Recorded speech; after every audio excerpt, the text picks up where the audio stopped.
हम लोग पिछले 2 क्लास में पढ़े हैं प्रश्नावली 8.2 का क्वेश्चन नंबर 1 एंड 2, ठीक है ना।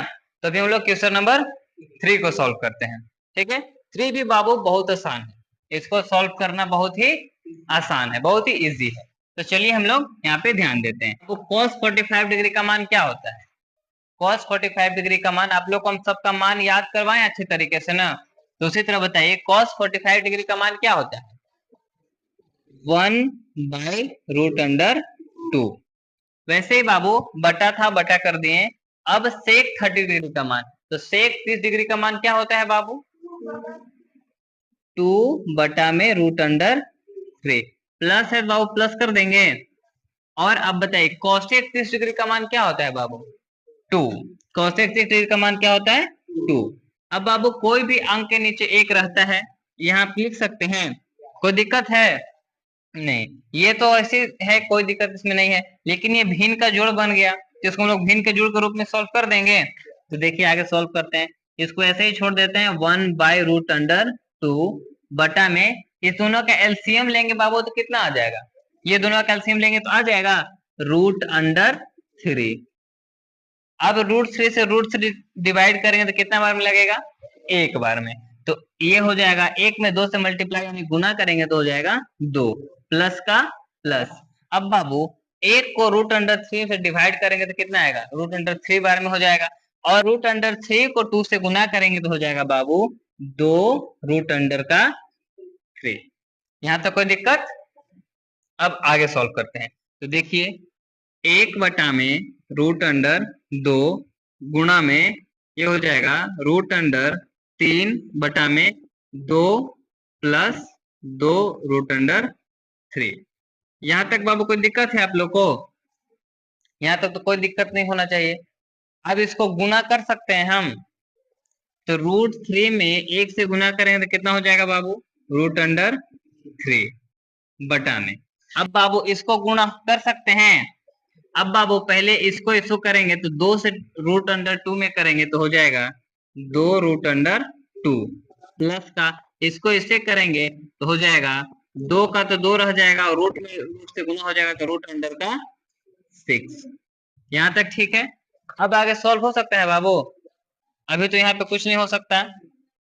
अब इनको हम गुना कर सकते हैं बाबू, एक में √3 से गुना करेंगे तो कितना हो जाएगा बाबू? √3 बटा में बाबू इसमें इससे गुना करना है तो बाबू 2 में √2 से गुना करेंगे तो क्या हो जाएगा? 2√2 प्लस का चिन्ह है, प्लस का लगा देंगे। अब बाबू इसमें इससे गुना करेंगे तो ये तो रूट में है तो ये दोनों तो गुना हो जाएगा, लेकिन ये तो अलग रह जाएगा, इसको ऐसे ही लिख देते हैं। और √, ये हो जाएगा 3 दूना का 6। अब बाबू अब इसको आगे आप लोग कुछ कर सकते हैं? नहीं। अब इसको हम लोग क्या कर देंगे? परमेयकरण, इक्वलाइजेशन करेंगे। तो परमेयकरण करना सिखाए हैं, तो हम लोग को पहले परमेयकरण करते हैं। देखिए परमेयकरण करने के लिए क्या होगा कि सेम चीज से ऊपर नीचे क्या करेंगे बाबू? गुना कर देंगे। और ये जो प्लस में है वो क्या हो जाएगा? माइनस में हो जाएगा। तो ये हमारा हो जाएगा 2√2 माइनस 2√6 बटा में 2√2 माइनस 2√6। यहाँ तो कोई दिक्कत है बाबू? नहीं। चलिए आगे देखते हैं। अब इसमें इससे गुना करेंगे तो अब देखिए गुना कर दें।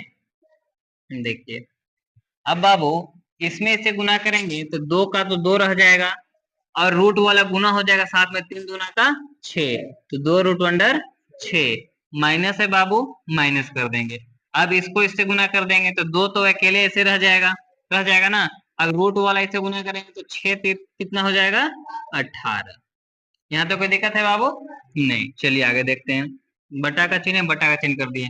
अब बाबू ये देखिए तो a plus b into a minus b दिख रहा है, a plus b into a minus b. तो क्या होता है बाबू?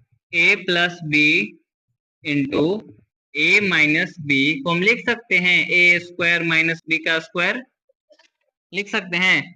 उसी तरह सेम इसको यहाँ पे लिख सकते हैं, इसको कर देते हैं 2√2 का स्क्वायर माइनस 2√6 का स्क्वायर। कोई दिक्कत बाबू? चलिए आगे देखते हैं। यहाँ पे।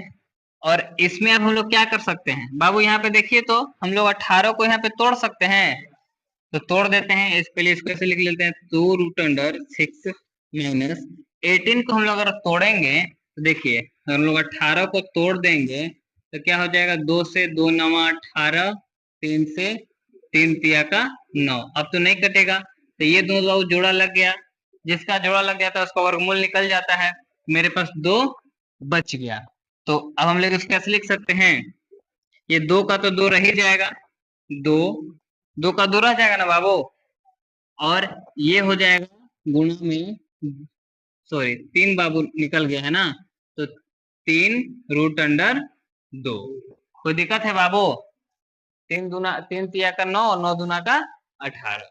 ठीक है, अब बटा में आ जाते हैं। अब इनका स्क्वायर किए थे बाबू, तो 2 का स्क्वायर कितना हो जाएगा, 4 गुणा में बाबू √2 का स्क्वायर कितना हो जाएगा, 2। माइनस है, माइनस कर देंगे, यहाँ पे 2 का स्क्वायर बाबू हो जाएगा 4, और √6 का स्क्वायर करेंगे तो हो जाएगा हमारे पास 6।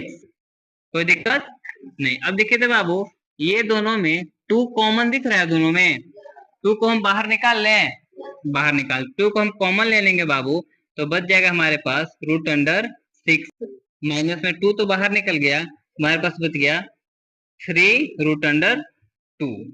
कोई दिक्कत बाबू, बटा में। अब देखिए 4 दूना का 8 माइनस 6 चौका 24, इसको हम लोग माइनस कर देंगे ना, ये हमारे पास हो जाएगा 2√6 माइनस 3√2 बटा में 8 में से 24 माइनस करेंगे तो आपको कितना बचेगा, 8 में से हम लोग 24 को माइनस कर देंगे तो बच जाएगा माइनस का 16।